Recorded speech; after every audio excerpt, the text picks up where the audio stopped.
नमस्कार, आप सभी का स्वागत है सीटेट के छठे क्लास में। और आज का भी क्लास है आपका पर्यावरण का।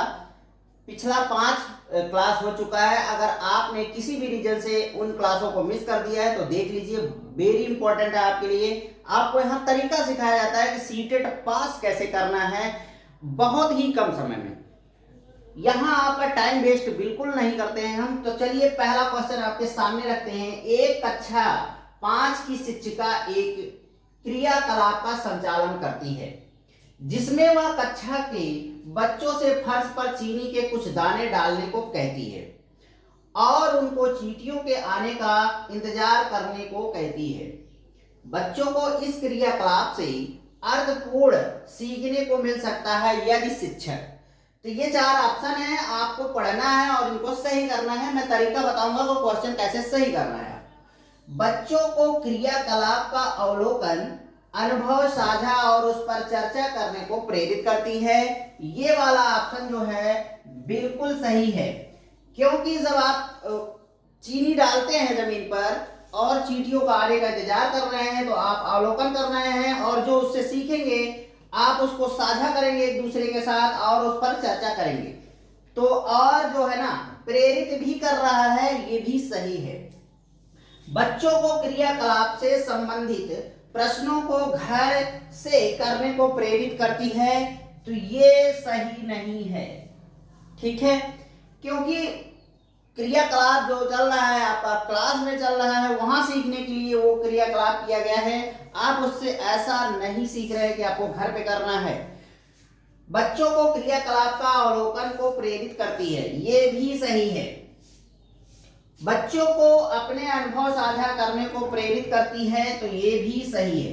लेकिन सबसे प्रॉब्लम वाली ये बात है कि अगर 3 सही हैं तो सबसे सटीक आंसर आपका क्या है? तो सबसे सटीक आंसर आपका है ए वाला। क्यों है? क्योंकि आप देख रहे हैं अनुभव साझा करना यहाँ है और अनुभव साझा करना यहाँ भी है।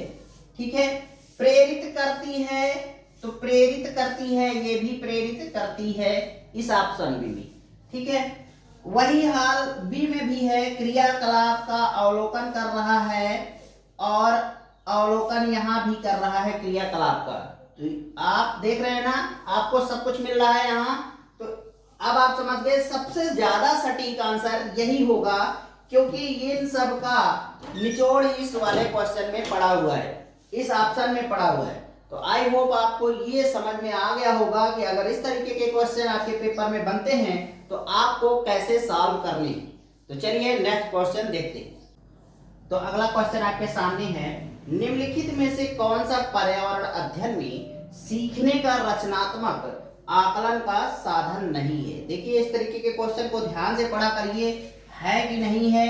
आप लोग हमेशा कंफ्यूज हो जाते हैं और क्वेश्चन को ध्यान से नहीं पढ़ते और क्वेश्चन आते हुए भी गलत हो जाता है। कह रहा है कि वर्णन अभिलेख, वार्षिक उपलब्धि परीक्षण, पोर्टफोलियो और क्रम निर्धारण। तो देखिए इसमें जो है ना, आपका बी वाला ऑप्शन जो है सही नहीं है और यही आपका ऑप्शन होगा। ठीक है, ये वाला ऑप्शन गलत है। वर्णन अभिलेख सही होता है, पोर्टफोलियो सही होता है, क्रम निर्धारण मापनी भी सही होता है। वार्षिक उपलब्धि परीक्षण क्या है और क्यों नहीं सही है? तो ये क्या है कि ये विद्यालय में किया जाता है कि साल के अंत में देखा जाता है कि बच्चा पाठ्यक्रम को कितना सीखा कितना नहीं सीखा। तो ये जो है वार्षिक उपलब्धि परीक्षण नहीं होता है पर्यावरण अध्ययन के लिए, बाकी तीनों सही है। तो ठीक है, इस तरीके से पूछ रहा है कि साधन नहीं है तो यही गलत है, तो यही ऑप्शन बी सही हो जाएगा। तो चलिए अगला क्वेश्चन देखते हैं।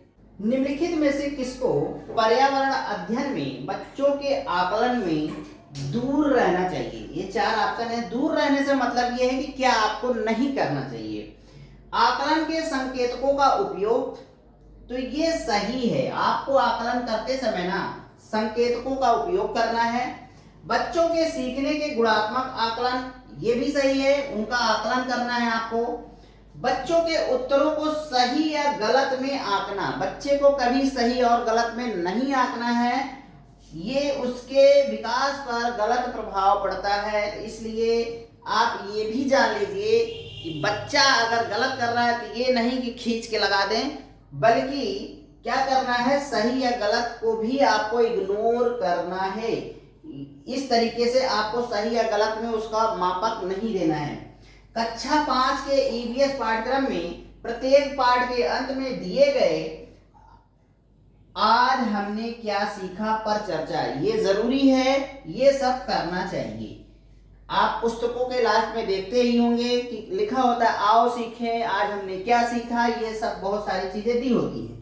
तो इस तरीके से आपका ऑप्शन सी सही होगा, क्योंकि यही गलत है और कह रहा है कि दूर रहना चाहिए। ठीक है, तो आई होप आपको ये क्वेश्चन समझ में आया होगा।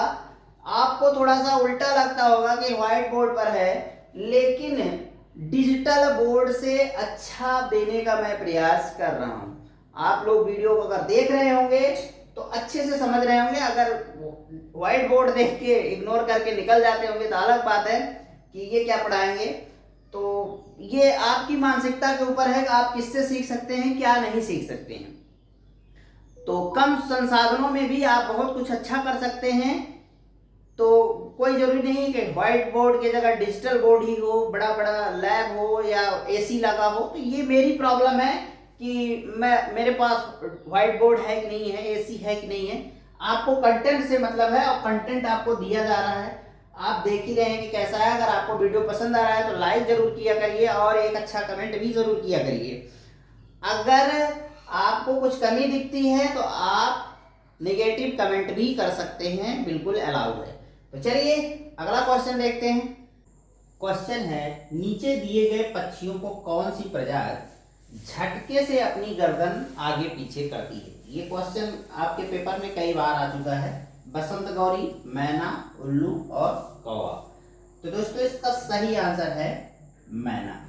ठीक है, अगर बसंत गौरी की बात करें तो ये उष्णकटिबंधीय पक्षी है, उष्णकटिबंधीय पक्षी है और इसकी लंबाई जो है 9 से 30 सेंटीमीटर के बीच होती है।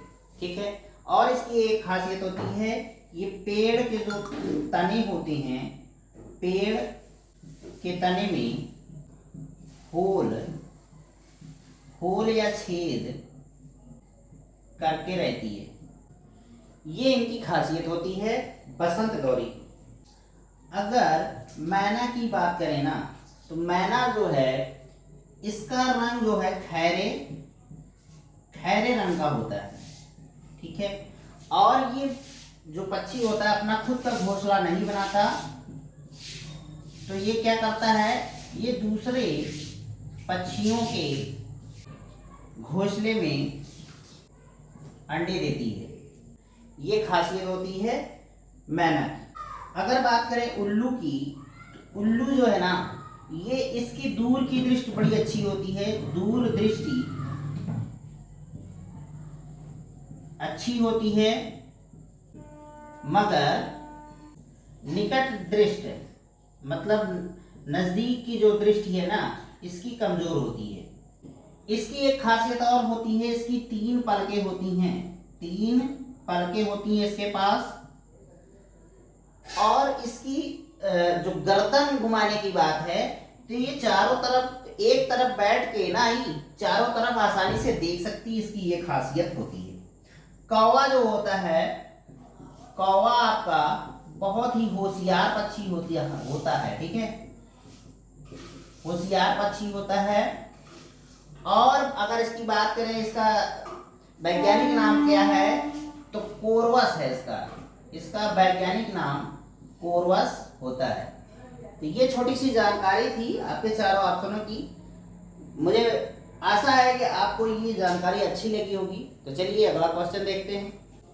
दोस्तों आज का अंतिम प्रश्न है ये, और बहुत कठिन नहीं है, बहुत सिंपल है, डायरेक्ट क्वेश्चन ये सब आते हैं। नीचे दी गई सूची पर विचार कीजिए। कछुआ है, घड़ियाल है, कौवा है, बतख है, मछली है। इस सूची में से निम्न में से कौन सा दूसरे से भिन्न है। अगर कछुआ की खासियत देखें तो ये पानी और जमीन दोनों पर रहता है। घड़ियाल की खासियत देखें तो ये भी पानी और जमीन दोनों पर रहता है। कौवा जो है पानी में नहीं रहता, ये उड़ता है आसमान में। ठीक है, बतख जो है पानी में भी रहता है और पानी के बाहर रहता है। मछली जो है पानी में रहती है, पानी के बाहर निकालने पर मर जाती है। तो अगर सबकी समानता देखें तो इन पांचों में से आपको सब पानी में मिलेंगे। एक ऐसा जीव जो है कौवा, यही जो है आपका इन सब से अलग है और आपका ऑप्शन डी सही हो जाएगा। ठीक है, तो ये था आज का क्लास। आपको कैसी लगी इसके बारे में ज़रूर बताइएगा और वीडियो को शेयर भी किया करिए आप लोग, लेकिन एक कमेंट ज़रूर किया करिए। आप लोग बिल्कुल कमेंट नहीं करते हैं। अगर कमेंट ही नहीं करेंगे तो हमें क्या पता चलेगा कि कैसे हमें आपको कंटेंट डिलीवर करना है। तो आपकी जो ज़रूरत है उसके हिसाब से कमेंट कर सकते हैं। तो चलिए आज के लिए बस इतना ही। नमस्कार, जय हिंद।